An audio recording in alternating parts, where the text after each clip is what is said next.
Good morning all student सभी का Shri Shyam education शिक्षण संस्थान में हार्दिक स्वागत है, अभिनंदन है। तो अपना जो सब्जेक्ट है वह है पॉलिटिकल साइंस, राजनीति विज्ञान के बारे में अध्ययन करेंगे। तो अपना चल रहा था क्लास जो रहेगी वह थी BA पार्ट थर्ड।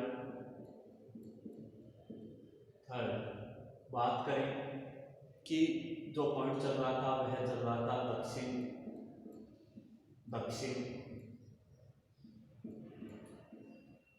सहयोग। तो दक्षिण सहयोग के अनेक हमने पढ़े, मंच पढ़े कि कौन कौन से लास्ट वीडियो में मंच कौन कौन से थे हमें उपलब्ध हुए थे, उनके बारे में हमने जाना था। तो आज उन जो मंच जो हमने पढ़े थे उनके बारे में वर्णन करेंगे, वर्णन के बारे में पढ़ेंगे। जैसे ग्रुप स्तंतर की व्याख्या, जैसे प्रारंभ करें तो ग्रुप स्तंतर की व्याख्या, स्तंतर 77 की व्याख्या। तो ग्रुप जो स्तंतर है 77 है उसके बारे में हम जानेंगे। तो पूछ ले कि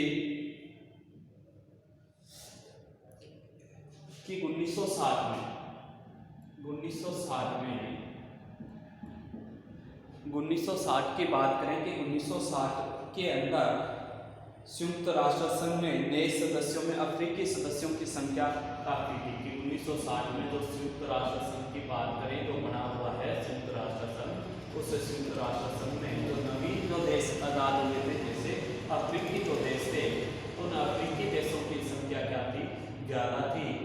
अफ्रीकी देशों की संख्या ज्यादा होने के कारण कि 1960 में नव उदित जो राष्ट्र थे, अफ्रीकी जो देश थे, उनकी संख्या ज्यादा होने के कारण, विकासशील देशों की संख्या ज्यादा होने के कारण इसे ग्रुप स्तंतर के नाम से जाना जाने लगा।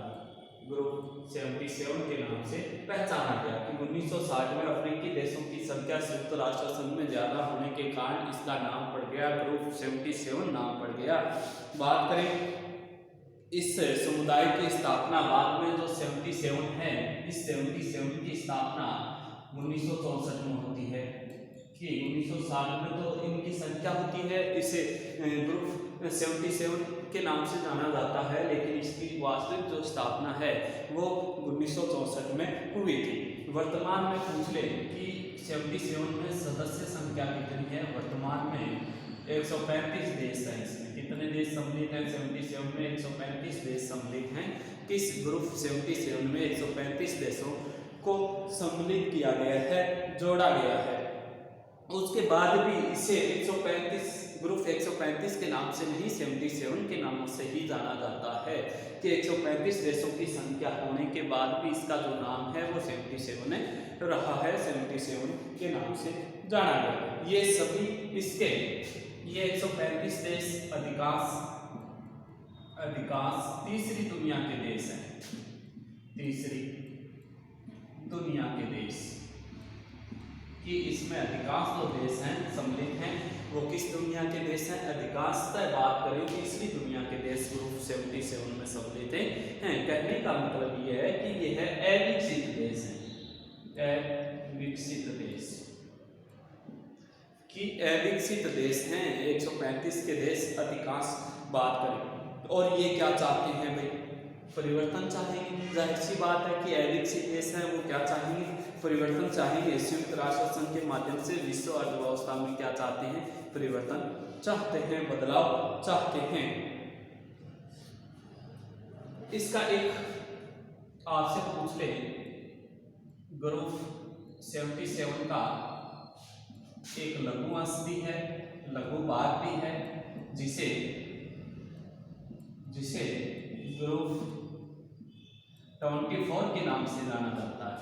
कि ग्रुप जो 77 का लघु भाग है उसे उस लघु भाग को किसके नाम से जाना जाता है? कि ग्रुप 24 या G24 के नाम से भी जाना जाता है। जैसे G20 को आजकल ग्रुप स्तंतर 77 की ओर से दोनों की वार्ता करता है। वर्तमान में वार्ता कौन करता है? संयुक्त राष्ट्र संघ से। आपसे पूछ ले कि संयुक्त राष्ट्र संघ से से वार्ता ग्रुप 24 करता है। तो बात आती है कि 77 जो ग्रुप है उसका एक लघु भाग बना हुआ है 24, मतलब इन 135 देशों में प्रमुख 24 देश नेतृत्व कर रहे हैं, तो नाम हो गया कि ग्रुप 24। और यही संयुक्त राष्ट्र संघ से क्या करते हैं, 24 वार्ता करते हैं। पूछ ले कि इस 24 की 49वीं बैठक कि जो 24 है इसकी 49वीं जो बैठक है वो 1993 में वाशीगटन में हुई थी। कब हुई थी? 1993 के अंदर वाशीगटन कि G24 जो है उसकी 49वीं बैठक है वो 1993 में वाशीगटन में होती है। और वो यह क्या करता है, आपसे अनेक प्रकार के प्रतिनिधियों के माध्यम से संयुक्त राष्ट्र संघ से वार्ता करता है। इसके बाद पूछ ले कि ग्रुप 77 G77 का शिखर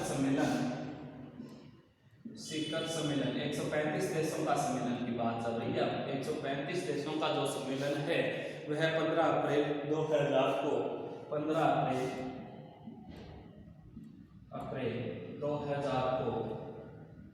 हवाना में हुआ था। कि जो 77 का शिखर सम्मेलन है वह पूछ रहे आपसे कि 15 अप्रैल 2000 को हवाना में संपन्न हुआ था। और इसमें क्या किया था भाई, नवीन अंतर्राष्ट्रीय व्यवस्था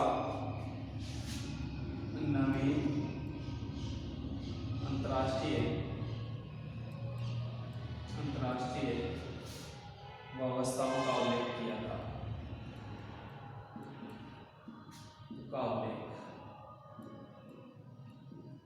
कि 15 अप्रैल 2000 को हवाना में जो सम्मेलन हुआ उसमें नवीन अंतर्राष्ट्रीय व्यवस्थाओं का क्या किया गया था, उल्लेख किया गया था। ये था अपना ग्रुप संख्या 77। बात करें 77 1960 में संयुक्त राष्ट्र संघ में अफ्रीकी देशों की संख्या ज्यादा हो गई तो 77 के नाम से जाना गया। इसकी स्थापना है वो 1964 में होती है। वर्तमान में इसके सदस्य देशों की बात करें, संख्या की बात करें तो 135 देश हैं इसमें सम्मिलित हैं। अधिकांश तीसरी दुनिया के देश हैं, विकसित देश हैं। ग्रुप 77 का एक लघु अंश है, छोटा भाग है, जिसे G24 के नाम से जाना जाता है, जो संयुक्त राष्ट्र संघ से विशेष तौर पर वार्ता करता है। G24 का बात करें कि 49वीं बैठक है 1993 में वाशीगटन के अंदर हुई थी। और G77 का शिखर सम्मेलन है 15 अप्रैल 2000 को हवाना में संपन्न हुआ था। नवीन अंतर्राष्ट्रीय व्यवस्थाओं का इसमें क्या किया गया था, उल्लेख किया गया था। इसके बाद आगे वाला पूछ ले आपसे, हमने पढ़ा था उसका अध्ययन करें जाने तो हम जानेंगे गुट निरपेक्ष आंदोलन के शिखर सम्मेलन। गुट निरपेक्ष आंदोलन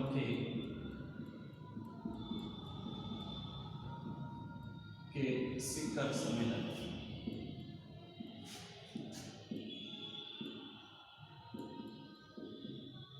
गुट निरपेक्ष आंदोलन के शिखर सम्मेलन के बारे में चर्चा करेंगे, जानेंगे।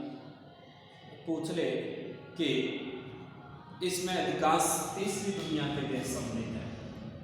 इसमें अधिकांश तीसरी दुनिया के देश हैं। कि गुट निरपेक्ष जो आंदोलन है इसमें अधिकांशतः बात करें तो किस दुनिया के देश हैं, तीसरी दुनिया के देश हैं। तो बात करें कि आर्थिक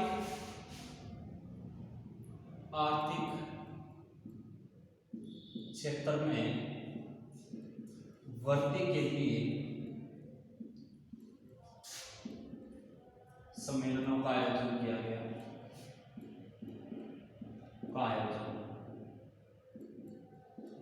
कि आर्थिक क्षेत्र में वृद्धि करने के लिए स्तरीय शिखर सम्मेलनों का आयोजन किया गया था, आयोजन स्थापित किए थे। इसके अंदर बात करें कि इसमें उत्तर दक्षिण के स्थान पे उत्तर दक्षिण के स्थान पर दक्षिण दक्षिण पर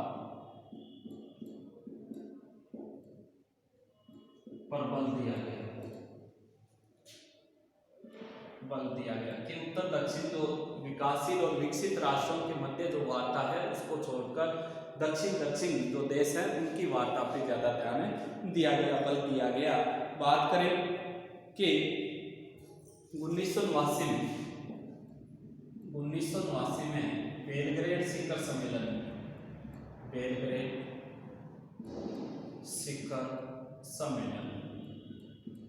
कि 1989 में बेलग्रेड शिखर सम्मेलन का आयोजन किया गया था गुटनिरपेक्षता का।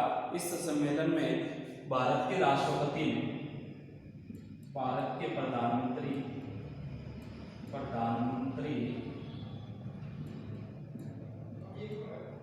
राजीव गांधी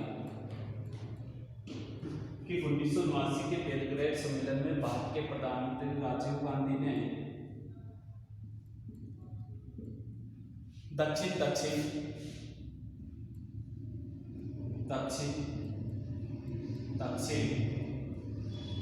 सहयोग पर बल दिया, भाषण दिया था बेलग्रेड सम्मेलन में। भारत के प्रधानमंत्री राजीव गांधी ने दक्षिण जो सहयोग है उस पे कहा था, क्या कहा कि दक्षिण सहयोग को अंतर्राष्ट्रीय आर्थिक, क्या कहा था राजीव गांधी ने, दक्षिण सहयोग पर दक्षिण सहयोग पर अंतर्राष्ट्रीय आर्थिक संबंधों को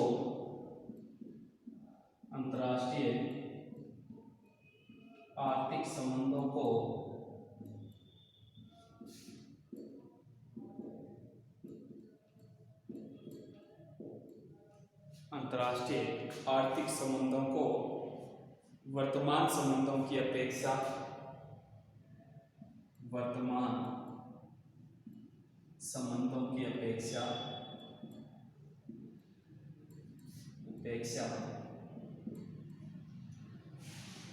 अधिक ठोस रूप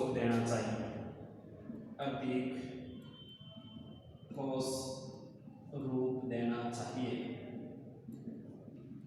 तो राजीव गांधी जी क्या कहते हैं, भारत के प्रधानमंत्री कहते हैं कि दक्षिण सहयोग पर अंतर्राष्ट्रीय आर्थिक संबंधों को वर्तमान संबंधों की अपेक्षा अधिक और ज्यादा महत्व देना चाहिए। एक ऐसा संगठन स्थापित करना चाहिए जो हर जगह हर क्षेत्र में विद्यमान रहे। इसके बाद हम आगे का अध्ययन करें तो गुटनिरपेक्षता देशों में जकार्ता सम्मेलन। अब इसका कौन सा सम्मेलन है, जकार्ता सम्मेलन। ये तो हमने पढ़ा था 1989 का बेलग्रेड सम्मेलन।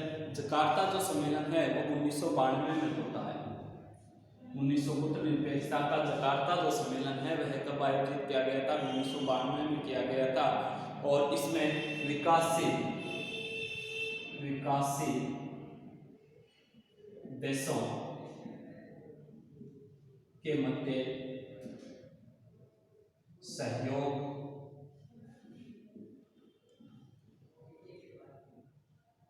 की भावना पर बल दिया गया कि 1992 में जो जकार्ता सम्मेलन होता है उसमें विकासशील देशों के मध्य किस भावना पर बल दिया गया। आपसे पूछ ले कि विकासशील देशों के मध्य सहयोग की भावना को ज्यादा महत्व दिया गया। इसके बाद पूछ ले कि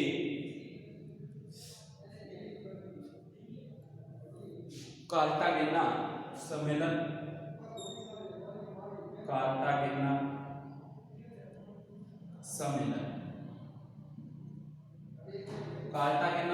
है वो 1995 में आयोजित होता है। तो 92 में जकार्ता कार्टागेना जो सम्मेलन है उसका आयोजन 1995 में किया गया था। और इसमें दक्षिण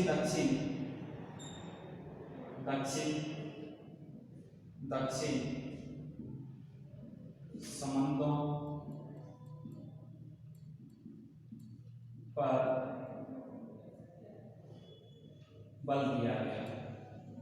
इसमें भी दक्षिण दक्षिण सहयोग, आपसी सहयोग के मुद्दों पे ज्यादा महत्व दिया गया था कि दक्षिण दक्षिण देशों में क्या किया जाए, सुधार किया जाए। इसके अलावा की बात करें हवाना सम्मेलन, हवाना सम्मेलन, हवाना सम्मेलन की बात करें कि हवाना सम्मेलन का आयोजन कब होता है, 2006 में होता है।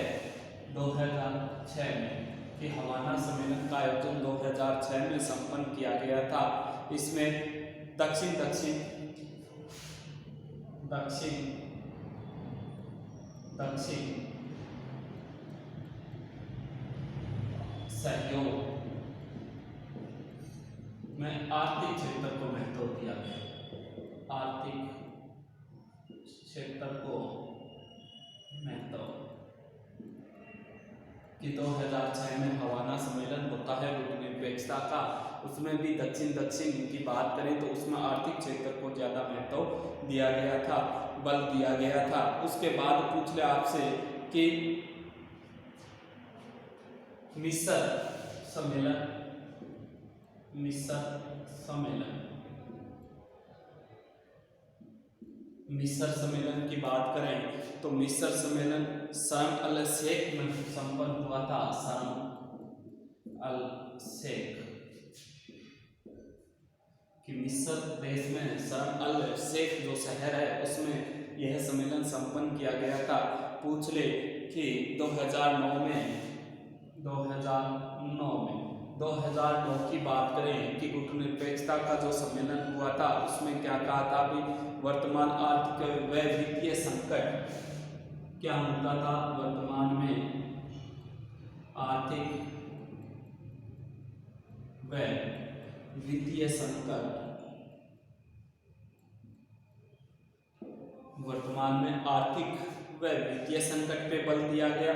इसके बाद पूछ ले आपसे कि और क्या, शांति व विकास के लिए अंतर्राष्ट्रीय एकता, शांति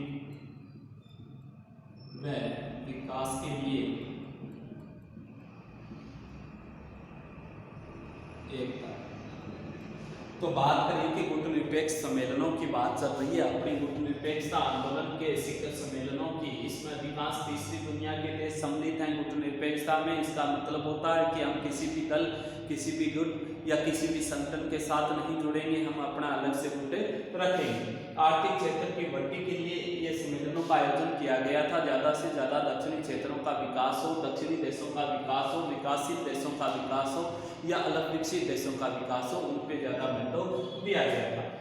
उत्तर दक्षिण के स्थान में दक्षिण दक्षिण सहयोग पे ज़्यादा महत्व दिया जाता है कि उत्तर दक्षिण जो देश हैं उनको छोड़ के दक्षिण दक्षिण देशों को ज़्यादा ध्यान दी थी। 1989 में बेलग्रेड में सम्मेलन आयोजित हुआ था।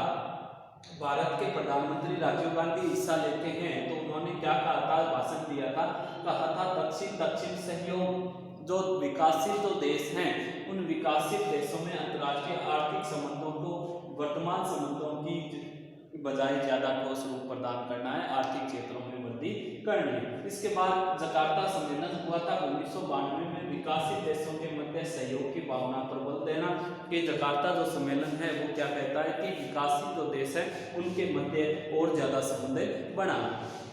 फिर कहता है कार्टागेना का सम्मेलन 1995 में हुआ था। दक्षिण दक्षिण देशों के सहयोग पे बल किया गया था कि दक्षिण दक्षिण देशों का विकास किया जाए। फिर बात करें कि नेक्स्ट हम हवाना सम्मेलन 2006 में संपन्न हुआ था, इसकी बात करें तो इसमें भी दक्षिण दक्षिण देशों में सहयोग की भावना को ज़्यादा बल दिया गया, ज़्यादा महत्व दिया गया। फिर बात करें मिस्र सम्मेलन की, शर्म अल शेख द्वारा 2009 शर्म अल शेख में आयोजित हुआ था मिस्र सम्मेलन। इसमें क्या कहा गया था कि वर्तमान आर्थिक व वित्तीय संकट और शांति व विकास के लिए जो दक्षिण दक्षिण देश हैं वो एकता को स्थापित करें, एकता को बनाए। इसके बाद बड़ा पूछ ले आपसे, इसी में पूछ ले बाद वाला, जैसे डॉक्टर मनमोहन सिंह ने, डॉक्टर मनमोहन सिंह ने भारत के प्रधानमंत्री रहे थे डॉक्टर मनमोहन सिंह की बात चल रही है। उन्होंने खाद्य सुरक्षा कि डॉक्टर मनमोहन सिंह क्या कहते हैं कि खाद्य सुरक्षा, बात करें कि ऊर्जा सुरक्षा,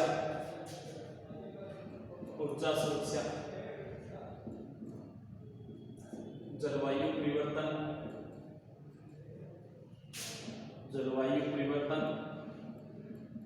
इसके अलावा बात करें कि अंतर्राष्ट्रीय संगठनों में सुधार की बात कही। क्या कही भारत के प्रधानमंत्री डॉक्टर मनमोहन सिंह ने कि अंतर्राष्ट्रीय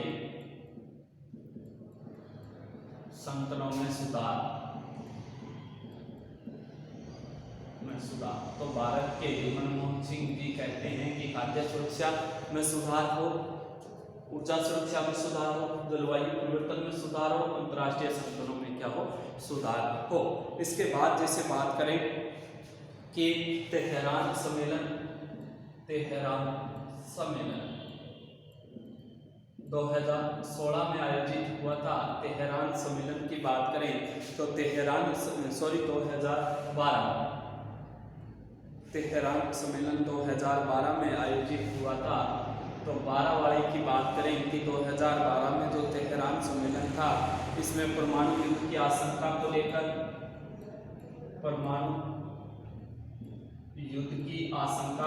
बात हुई थी।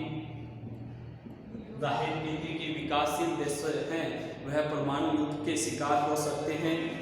पर्यावरण का क्षरण को लेकर, पर्यावरण विनाश को लेकर कि परमाणु युद्ध आशंका को लेकर, पर्यावरण विनाश को लेकर, या फिर बात करें कि अंतर्राष्ट्रीय संगठनों में सुधार है, अंतर्राष्ट्रीय संगठनों में सुधार है,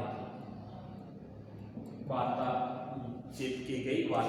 की गई दक्षिण देशों में। तो बात करें डॉक्टर मनमोहन सिंह जी क्या कहते हैं, खाद्य सुरक्षा, ऊर्जा सुरक्षा, जलवायु परिवर्तन, अंतर्राष्ट्रीय संगठनों में सुधार किया जाए। इसका तेहरान सम्मेलन 2012 में परमाणु युद्ध की आशंका, पर्यावरण विनाश को लेकर, अंतर्राष्ट्रीय संगठनों में सुधार को लेकर भी चर्चाएं की गई थी। हमने अध्ययन किया।